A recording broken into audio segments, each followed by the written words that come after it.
Retirement Tips Radio is brought to you by Business RadioX, the voice of business in your community. Currently serving over 25 markets, the Business RadioX network is growing fast. We're teaming up with retired execs and established entrepreneurs to support and celebrate local business leaders. If you'd like to make additional income while making a difference, discover more at brxteam.com. Now, here's your host. Lee Cantor here, another episode of Retirement Tips Radio, and this is going to be a good one. Today we have with us Todd Tresidder, the financial mentor. Welcome, Todd. Thanks, Lee. Thanks for having me on the show. A financial mentor. Everybody needs one of those. Yeah. Well, that was the idea, right? Well, tell us about what you do, how you serve folks. So I came from the hedge fund industry back before it was even called hedge fund. So I was one of the early pioneers of quantitative investment strategy. So really pitting computers into the financial markets and developing algorithmic investment strategies. So that's my roots. That's where I built my wealth. I sold the company to a bigger fish back in 1997.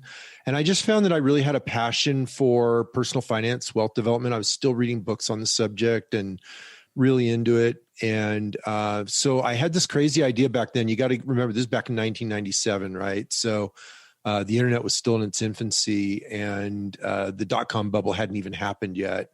And I had this crazy idea that you could separate financial education from investment product sales. I wanted to have a pure education site. And I didn't want the site to talk about, 7 tips to save money or, any of the usual drivel you get everywhere else. I want it to be kind of advanced topics and just taking it to the next level. And so that's what I've tried to create. So who in your mind was that audience for that content? People seeking wealth, people seeking retirement, early retirement, people who had a high value on financial independence at any age, right? So it could be retirement, which is really just a euphemism for old age financial independence, right? Or it could be anybody else. It's just really focused on financial independence. That was always my thing is, I wasn't born with a silver spoon and I had to work for money. I had to work my way through college. And I don't want to give some poor kid. I had a solid middle-class upbringing and my parents are great parents. It's not like I was a poor kid or anything, but I had to work through all this stuff. And a lot of my friends didn't. I missed out on a lot of opportunities, and I just realized that I was living my life from the right side of the menu of life where everything, it was a price and I had to pay attention to every nickel and all that. And I just didn't want to do that anymore. And it mattered to me. I just figured as long as I was going to lead an economic life, I may as well design it for financial independence. And I did, and it worked. It's not that hard when you know how to do it, and there's no point in not doing it. So that was kind of where I came from. Do you think that this is just a lack of education on the folks who don't know about that other side of the menu, or is it something that they have a scarcity mindset that doesn't even allow them to think in those terms? I think it's 2 things. I think you're right with the education comment, but I also think it's awareness. A lot of these decisions, you don't work any harder to become financially independent. You just do things differently. And it's so, for example, I'm not about Mercedes-Benz and flashy cars and McMansions and, private jets. None of that's part of my domain at all. I'm about experiences, not stuff. And experiences don't cost money. It doesn't cost a lot of money to have time to read a book. It doesn't cost a lot of money to have a comfortable chair or a comfortable bed. A quality life is not necessarily expensive, but there's an awareness issue about how you arrange your life. What are your values? How do you prioritize your activities? How do you make decisions that reflect your values? And how does the compound effect in every aspect of your life accumulate, right? So a lot of people intuitively get compound returns where you put money away in a bank account and it compounds and it grows. A lot of people get that idea. They don't get that the same thing applies to your life, to your career, where, your life is a cumulative effect of all the small decisions you make every day that compound into large results. Anybody can be successful in 10 years. I mean, again, it's not instant riches, but in the context of a lifetime, it's not that hard and it doesn't take that long. Well, in order to hit that target, say that 10-year target, a person has to be kind of clear, have a lot of clarity around what is that end goal. How do you help them kind of look at the, end objective? I don't think it can be, I just want to not work anymore and have this income flow. It has to be deeper than that, doesn't it? Oh, yeah.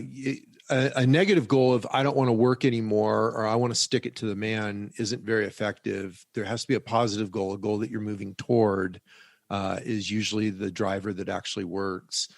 But to answer your question, it's really two things. It's frameworks and habits. That's why I say it's not that hard, but it's an awareness issue or an education issue. You have to get the frameworks right so that when you're making decisions and you're taking actions, they're compounding and accumulating within a framework that's valid. A lot of people are operating under frameworks that are only half true or possibly even false. And so it's that classic line, if you're going to climb the ladder of success, you got to make sure it's leaning against the right wall. And so when I'm working back when I did coaching, I don't coach individual clients anymore. I have courses and books. But back in the days when I coached clients, which was for 2 decades, I would work with the client around early values clarification was the early stage, getting clear on their goals, the reasons why, how it fit into their life, what resources and skills they were bringing to the equation. And then from there, we could formulate the plans and get into action. But it always starts from inside the client because each person's, while we're all very similar, each person's different in their own unique way. And it's got to fit their life in order for it to result in a fulfilling life. Do you find that a lot of people, when they're approaching a retirement or thinking about retirement, they're thinking about maybe it through a negative lens, a lens of there's so much uncertainty. I don't know how long I'm going to live. I don't know if I'm going to be healthy. I don't know how much money I'm going to need. I have a fear of running out of money there. It's just bombarded with a lot of negativity. And there's an opportunity, I think, to kind of reposition the thinking to think in more of an abundance mentality. Yeah, I think that's absolutely valid for a percentage of the population. I think you've got cohorts, I guess would be the term, or different percentages of the population breaking out into different things. I think the largest percentage are just unaware. Like they just don't even have any awareness around retirement planning. They don't have any awareness around compound effects of their time, their resources, their money, their skills, their actions. They don't have any concept around that. And so they're just sort of going through life doing what's in front of them. Stephen Covey had that framework of, do we do what's important or do we do what's urgent? And most people are living from the urgent side. They're just trying to pay their bills. They're just trying to get through the day. They're just trying to put all the fires out. And so there's no real awareness of how to move life forward. I think that's the largest percentage. And then you've got the percentage you talked about. And then there's a percentage that are very proactive, but it's hard to get good information. There's people that are really trying to move forward and they're determined and they're taking it into their own hands and they're taking responsibility, but there's a lot of misinformation. There's a lot of half-truths, and assembling it into a framework that you can operate within is sometimes difficult when you've got a full-time job and you've got kids and, somewhere in there, you're supposed to have a little bit of fun. Now, how do you recommend a person approach kind of their financial education? It can't be trusting their friend who just, had a tip that crypto is where the money's at. There has to be some vetting and there has to be some trusted resources in order to choose wisely this framework that you talk about. Yeah, well, that's another common mistake, right? Is people will learn from their parents, they learn from their friends. Or they go for corporate media. Corporate media, everything published by corporate media is vetted by attorneys, right? Because it's all done under specific rules and guidance, and it's all done from a viewpoint of corporate safety. It's not about actually informing the client. And then they all have mixed agendas too. That's another thing I teach on the site is you got to look at the agenda of the person dispensing the advice. As I said earlier in this interview, my whole motivation was to build an education website that was separated from selling investment products. A lot of the advice you get is in order to sell the investment product or the service. And so that was why, again, I built the site as a pure education site.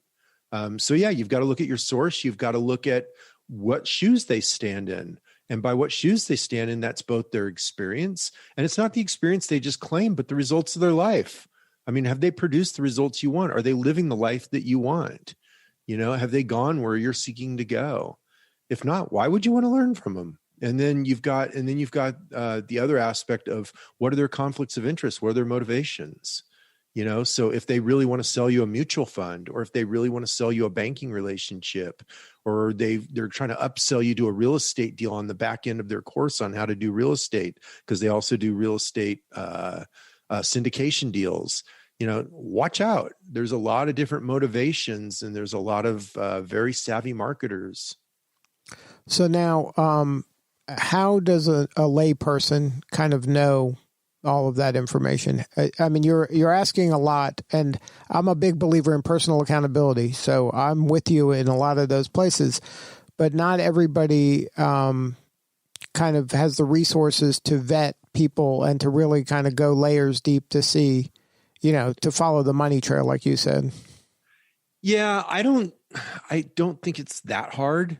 I mean, there's really two primary issues here, right? It's their experience, and not just their experience of what they claim, but the experience of the life they actually lead, right? And what results they produced with their life. So you've got that issue. That's pretty straightforward. A layperson can figure that out.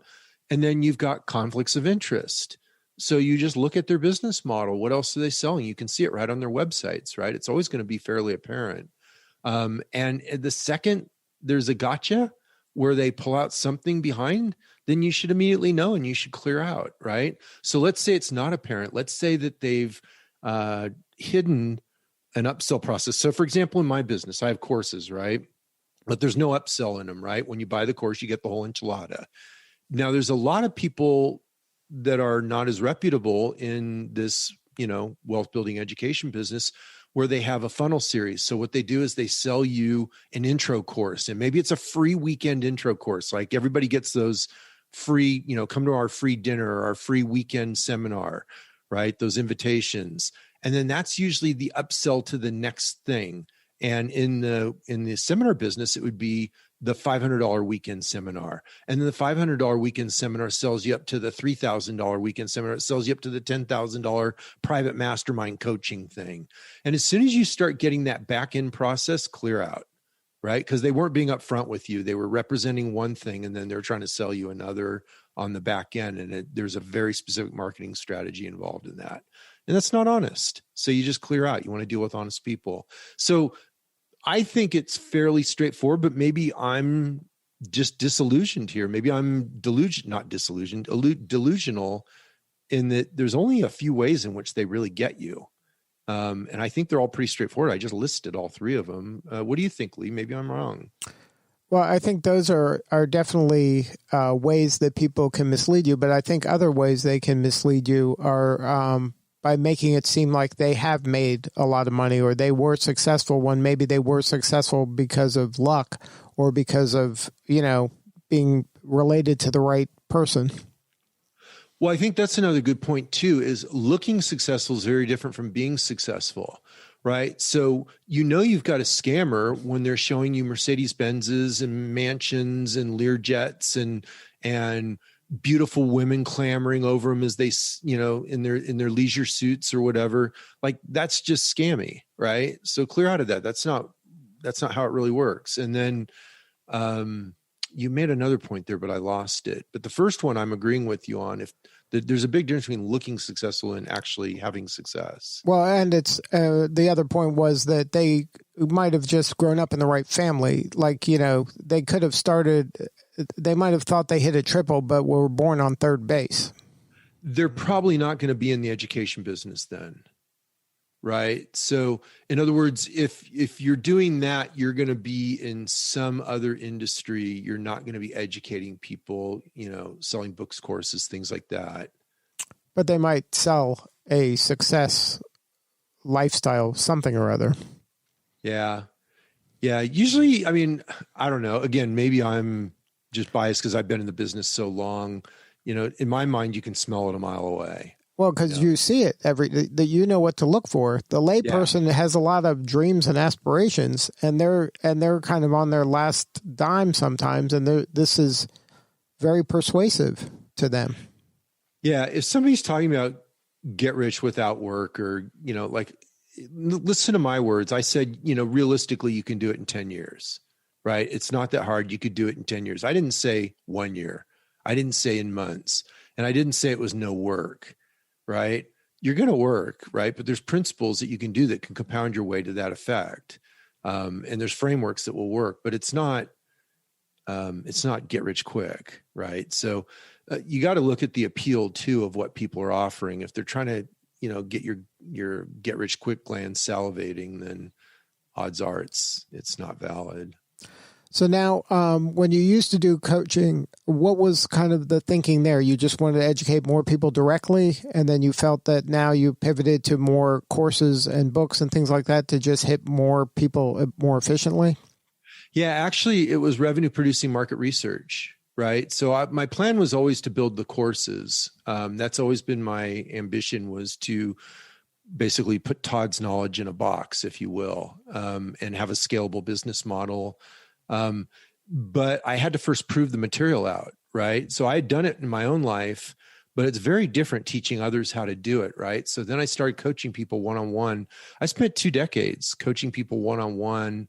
I got to a point, the practice was waiting listed at a very high rate. I just started getting burned out, and I wasn't very good at saying no to people. And I just finally had to shut the whole thing down. And that's when I, started building out the courses. So the 2 decades I spent coaching people, plus the 2 decades before that of my own life, or decade and a half of my own life living it, was just me working out all the material and figuring out what actually works. The thing about coaching is, when a client comes back to you every week after taking action, your stuff has to work. It's not like, you go up in front of a room and you speak and you sound so convincing, or you write a book and it sounds so interesting. When you're coaching every week, they have to get results every month, or they're not going to pay the bill again for another month. So it's just kind of a higher threshold of working out the material. And then all that material I organized into 3 courses, which I'm going to build out over the next several years. The first one's done, but I still got 2 more to go. And then what are the topics of those courses? The one that's done is called Expectancy Wealth Planning, and that's about basically financial planning, but it's financial planning on steroids. It's a whole nother level. So it builds on top of the shoulders of what financial planning as commonly taught is, adds in the advanced planning framework, adds in the other asset classes, shows you how to connect your skills, resources, abilities, time frame to the correct asset classes and strategies, and then how to convert that into an action plan that you actually implement on. So that's expectancy wealth planning. And then expectancy investing is probably the course that's most in demand. It was just more complex for me to build out, so I'm doing that one second. I wanted to cut my teeth first on the wealth planning course. So that's expectancy investing. That's basically everything I learned over on the hedge fund side with quantitative investing. But then I've taught it to individual clients. So I've learned how to teach it in a way to individual clients that they get it, it's actionable, and it works for them. I spent a lot of years figuring that out because there's a lot of wrong ways to do it. And then expectancy living is the only course I've never really taught to individual coaching clients. It's basically taking all the same principles, but applying it to your life in how you compound the growth of your life, just like you compound the growth of your wealth. So that's expectancy living. So it's expectancy living, expectancy investing, and the course that's ready now is expectancy wealth planning. So now, is the wealth planning course something that means I can follow along the principles of that and not have like a financial advisor, or is this help me make more informed choice on choosing an advisor? You can go either way. Some people choose to have an advisor. Some people choose not to. It really depends on what path they take with their assets and their strategies. So that it's not a dependency either way. And then what's your recommendation though? Is it just an individual choice? No, I always say you should always pay for services that add more value than they cost. So as long as the advisor is adding more value than the advisor costs you, then it's a smart business decision. And if the advisor is taking more value than that person costs you, or than the person is delivering, then it's not a smart relationship. And so that's my criteria. It's not about cutting costs or removing people. It's about paying for value. When you get more value than you pay for, then it's smart. You move forward with it. And is there any kind of red flags when it comes to choosing an advisor? Yeah, I don't have nearly as much expertise on that as I do on, in the course business, education business. That one obviously is my domain expertise. On the advice, because I never was a financial advisor, I went straight to the hedge fund level, which is considered sort of the top of the food chain. So I was the associated person of a registered investment advisor. The firm held a registered investment advisory relationship. And then I was the associated person within it when I was helping run that fund. So, yeah, there are ways, but you're probably better at saying what those things are than I am. What would you say? I think that I think that my experience has been I haven't had a lot of wealth advisors, and I just try to see if they're being honest and consistent, and I try to look for those kind of red flags that you mentioned, like how are they making money? Are they disclosing all that? Are they transparent? And to be clear on that, because I'm with you in that regard, that if they're not telling you the whole story about one thing, they're probably not telling you the whole story about another thing. Yeah. So I have a term for that. I call it the cockroach theory, right? I did this in the middle of a lawsuit. I had sued a dishonest property manager that had done really big damage to one of the properties I had out of town. And I was in front of the attorneys and they're saying, well, he didn't do that much. Look, he only did this and this. And I said, well, let me explain the cockroach theory to you, which is if a cockroach shows up in your kitchen, only a fool would believe they only have one cockroach, right? The one cockroach is a symptom of 1,000 more cockroaches behind your walls. And that's the thing about dishonesty and lack of integrity is if somebody is dishonest or lacks integrity in any one aspect of their life, then they lack it in many aspects of their lives. So I'm with you. The thing that I would look for would be full disclosure. And I don't mean disclosure of fees just buried in documents that you sign that you will never read. I'm talking about a guy that sits down with you and says, this is how I get paid. Let me show you all the ways I get paid, and does it forthrightly. And we'll show you the layers and layers of ways this person can get paid if they choose to. That would be somebody I'd be interested in working with, because at that point you've got some integrity and they're not trying to hide something from you, because there are a lot of ways for advisors to get paid that you will never see. Now, on your website, you have so much information, so many articles and blog posts and free stuff. Have you formed a community amongst the people, your readers? Is there like a place where they all hang out and kind of share their own experiences and knowledge? Yeah, that is the course. So I have a forum inside the course, but obviously that's a paid community. But my attitude is, that takes a lot of my time maintaining that forum and keeping track of everybody and supporting the forum. And so I feel that's only fair. It should be part of the paid community. If people aren't serious enough to take the course, first of all, the course is such a game changer from traditional thinking. It's really the next level. And if you don't have that understanding, then you probably really can't participate in the community anyway, because there's a common language, a common reference to lessons and principles that if you haven't taken that course, there's really no point in even trying to participate. And then, so your website, though, most of the stuff is free except to take the course and go into those forums then. Yeah. So I give away, like you said, there's like over 1,000 pages of free educational content. It's got one of the largest collections of free financial calculators on the internet. And again, there's just a lot of resources on there. And then for people that want to go to the next level, there are books, which is kind of the affordable buy. And that's for stuff that's properly formatted for a book. It doesn't fit as an article. And then there's the course, which is for people that really want to deep dive and take it to next level and are serious.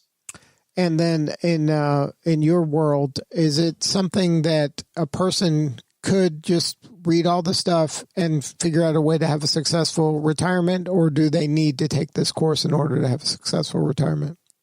Well, yeah, of course they could do it without the course, right? People do it all the time. I did it without the course, but frankly, it's a value proposition, like I was saying earlier. Looking back over my life, I'm 60 now. I developed all this knowledge over the course of my lifetime. if I could have gotten somebody to hand this knowledge to me on a silver platter at age 25, I would have been way, way better off. And, for the price of course, obviously I'm biased, right? Because I sell the course, but it's a no-brainer. And you can look at the video testimonials and written testimonials on it. It's very clear what impact it's had on people's lives. It's not made up stuff. You can hear the emotion in what they're sharing and how much it's changed their lives. So, you could do it on your own, but you will pay a price either way you do it, right? If you do it on your own, you pay the price of constant redundant knowledge, trying to figure it out, stepping into potholes, all the mistakes you could have avoided. That's one price you pay, but you could do it on your own and avoid the course, or you could do the course and you can avoid a lot of those hassles. So it's really, it's an individual choice, what makes best business sense. Now, is a successful retirement, what's a ratio between kind of money and attitude in order to have a successful retirement? I'm not following the question, Lee. What do you mean? Do you need to have X number of dollars to have a successful retirement, or do you have to have just a mindset shift to have a successful retirement? Oh, I get it. Okay, so actually it's two things, right? Because, there's a mindset issue to enjoy the freedom that comes with that life, right? Because a lot of people have trouble with that, surprisingly. That's one whole discussion we can go down. But to answer your question on the financial side of it, financial independence it's just a ratio, right? So financial independence is a multiple of whatever you spend. So there's no fixed number, right? So if you spend more, you need more assets to support it. If you spend less, you need less assets to support it. And there's a lot of rules of thumb that are actually reasonably useful, surprisingly, because most of that stuff isn't. But there's rules like rule of 25, which is the reciprocal of the 4% rule, which is well known in retirement planning. So the rule of 25 is a decent, what we'll call North Star that points a direction for what people should head to. It's not accurate by any stretch, but at least it gets people started and gives them a North Star. And the rule of 25, just to explain it, is that you need 25 times your first year of spending, right? So if you're going to spend, $100,000, you need 2.5 million to be financially independent. And so that just comes from the 4% rule, which is well known in retirement planning research. And again, is it accurate? No. Is it close enough that it gets you started without a lot of complication? Yes. And then, my book, How Much Money Do I Need to Retire, goes into a lot more detail for people that want to go into more detail on it. So that's kind of the math side or the finance side of how much is enough. Did you want to go into the psychology side? Yeah, I'd like to know a little bit. Well, sometimes enough is never enough for some people. How, what's the emotional and the lifestyle of, your day-to-day life kind of definition of enough? Maybe if you can reframe it, maybe enough can be more manageable. Yeah. So it's purely a psychological issue, right? Because the math determines what's enough. But what happens is people get to enoughness and then they don't know what to do with their lives. In other words, if they spent their whole life building wealth, orienting themselves to career goals, everything is externally motivated towards external success, and they haven't oriented their thinking and their life towards what actually brings them fulfillment and what they want to do with their lives outside of work and career. And so a lot of this is going to sound nutty to somebody that's really stuck in a job and they're working hard, 50, 60 hours a week, and all their time off is spent doing laundry and grocery shopping. The idea that, years of openness, blue ocean of nothing to do, that sounds pretty darn good from the perspective of being overworked. But after a month or two of being retired, and that's sort of this, people go through the 3-month honeymoon, the 6-month honeymoon, the 1-year honeymoon, depending on the individual after they retire. And then they sort of look out on it and go, well, what's my life stand for? And that's the person that you're talking about that has trouble from the psychological perspective. And so that's one of the things I work with people on in the course as well. And there's free material on the site. It's not a pitch for the course. And that is that you want to orient yourself towards the next stage of life well before you ever hit it. We are goal-oriented individuals. Anybody smart enough to succeed financially is likely a goal-oriented individual. And that's part of what makes them fulfilled. And so you need to work with that, and you need to develop that next level of life in advance of getting there. Otherwise, you'll reach disillusionment, and it can be quite disconcerting.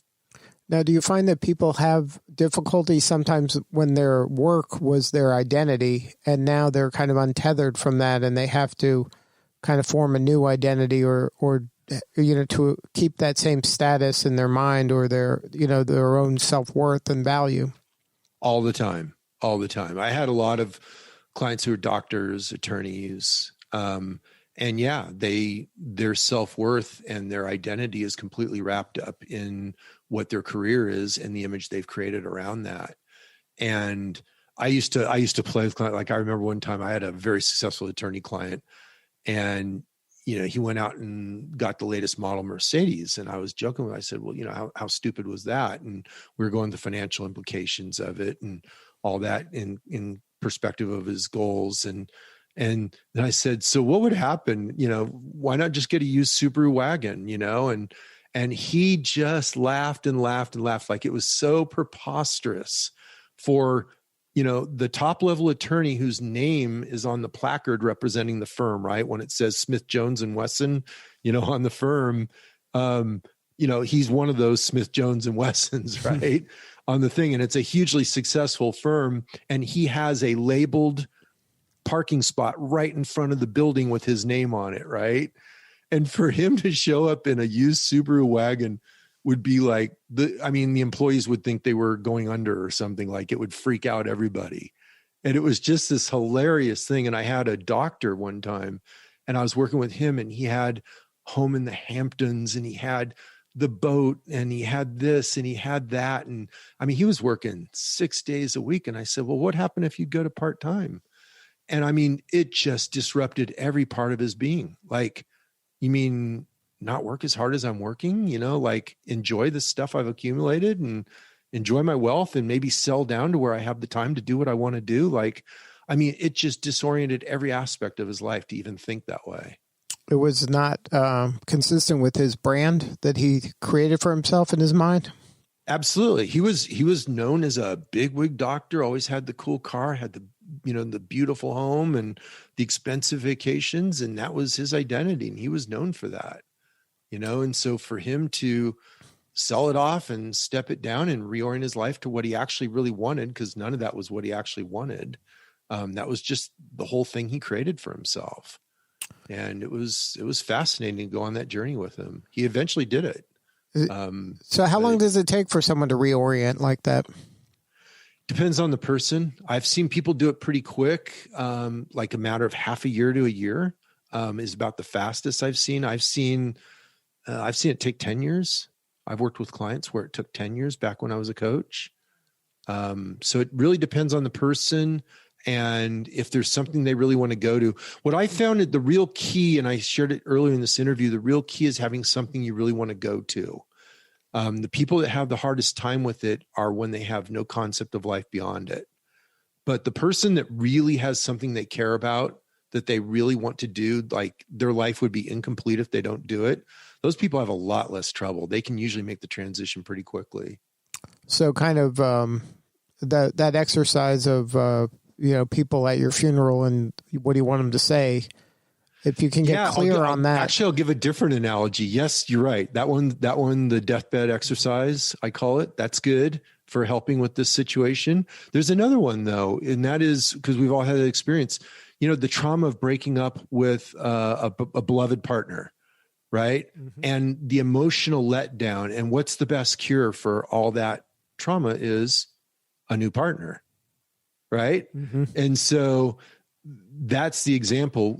When you break up with that career identity, what's the replacement is what solves it is the next thing you want to move toward that's exciting for you. It's a bit too big of a step to take somebody into a cave in Tibet and meditating, 8 hours a day to find, their holiness. That step is a little bit less common. So it's a little easier to move to the next level of life than to jump all the way to the end. But is it, don't most people kind of just sleepwalk through life and then the next thing just happens to appear there? It isn't something they intentionally kind of aimed at? Yeah, exactly. And that's what I was talking about earlier when you're asking what percentage of the people for retirement planning. And I was saying, well, more than half don't even have any awareness of it. And that's what you're talking about here when you're talking about sleepwalking, is that group that really has no awareness, and they might stumble into, they might sleepwalk their way into a half-baked retirement plan, right, through the company pension. And maybe they were shoveling some money into a 401k, but they never really did the calculations. They never really knew how much. And then, they get 60 and they go, well, gee, I wonder what my Social Security is going to pay me. And they look at that number and they look at their expenses and they kind of halfway put it together at a point where it's too late to change anything anyway. So are those people, can you help those people, or that's just the way it is? No, the advanced planning framework allows you to build wealth outside of the compound return equation and the traditional framework. So like the traditional framework that everybody understands is that you earn money, right? Usually from a job, you earn money, you pay your expenses, you pay your taxes, and then you save money from what's left. And then you try to grow those savings and compound those savings. That's the framework almost everybody understands. Now, the problem with that is it's a slow process. It usually takes a lifetime to accumulate sufficient wealth. That's why retirement is usually associated with old age financial independence. It usually takes a lifetime. There is another framework, and that is the advanced plan. I called it the advanced planning framework. And that's where you see like 20 something millionaires. Well, how do they accumulate wealth, a lifetime of wealth in the time that most people are trying to decide how to open a new bank account? Right. And there are ways to extract wealth growth from the compound return equation, the limitations of conventional asset growth. But that's a whole nother framework, a whole nother discussion. But that's part of your formula? It's one piece. I teach all of it. What I do is I give people the entire toolbox, and then they can decide what fits them. One of the things that's unique from my teachings, Lee, is I don't have a right, wrong position on this. I've worked with enough clients from enough walks of life that what I've learned is that it's not right, wrong. It's what fits you. And so the way I teach it is the metaphor of Velcro, with the hooks and loops of Velcro, right? You've got to look at your life, your goals, your values, your situation, and that creates the hooks on the Velcro, so on one side of the Velcro. And then you look at all the asset classes, you look at the two different frameworks, you look at the asset classes, and you look at the strategies within the asset classes, and you try to find the loops that fit your hooks. And that's how you build a wealth plan that'll actually work for you. It's like, because it sticks like Velcro. So I don't have a right, wrong, right? For if you're a school teacher and you're, 57 years old and you want to be retired at 62 and you've saved very little and you have, you still have a mortgage and you got this and that, then guess what? The only thing that's going to work is the advanced planning framework, because there is math limitations on all this stuff. But if you're 25 and you're launching a career and you love your career and you're really excited about the work you're doing and you don't mind doing your work and saving and compounding, then the traditional framework can work great for you. And then is there any place for maybe help from the government? Like if the government put a chunk of money and gave everybody money at their birth and let it compound, would that be kind of a hedge for the people to protect them from themselves and their sleepwalking? I don't know. I would have to see such a plan if and when it existed. There's always a math problem when you have the masses doing any one thing, because there's a supply-demand equation with assets and wealth growth. So if the government implemented a plan where everybody got $1,000 at birth and it was invested in the S&P 500 index, we'd have to look at that and see how that works and what the rules are around it. I'll worry about that the day it exists. But I mean, we're not leveraging compounding. I mean, compounding historically has proven to be a good framework. Absolutely. Yeah. The traditional plan where you're putting compound interest or compound growth to work for you. Yeah. I mean, it's fantastic, right? That's, and what I do is I try to explain that the way it really works is expectancy math, right? So most people understand probability, but your compound growth is determined by mathematical expectancy, and mathematical expectancy is actually probability times payoff. And that's really important in the financial markets, because the financial markets have what's called fat-tailed distributions, which means they have very large negative payoffs to the far left tail of the distribution on the payoff distribution. And so there's something that has to be understood in terms of risk management and different principles about how you tilt the payoff equation to improve the expectancy of your growth pattern. So again, there's nuance to these pieces. There's things to know. So, when you tell me, we all get a certain amount at birth, I'd have to look at exactly what the program is to have any sense of it. It's just a thought experiment. That's all. Yeah. Well, Todd, if somebody wanted to learn more about your work and get a hold of one of those courses, read one of those books, what's the website? Financialmentor.com. So 2 words, financial and mentor put together, financialmentor.com. Good stuff. Well, Todd, thank you so much for sharing your story. You're doing important work, and we appreciate you. All right. Thanks a lot for having me on the show, Lee. All right. This is Lee Cantor. We'll see you all next time on Retirement Tips Radio.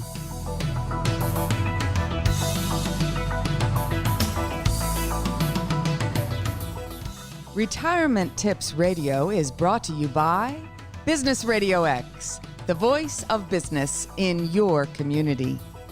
Currently serving over 25 markets, the Business RadioX network is growing fast.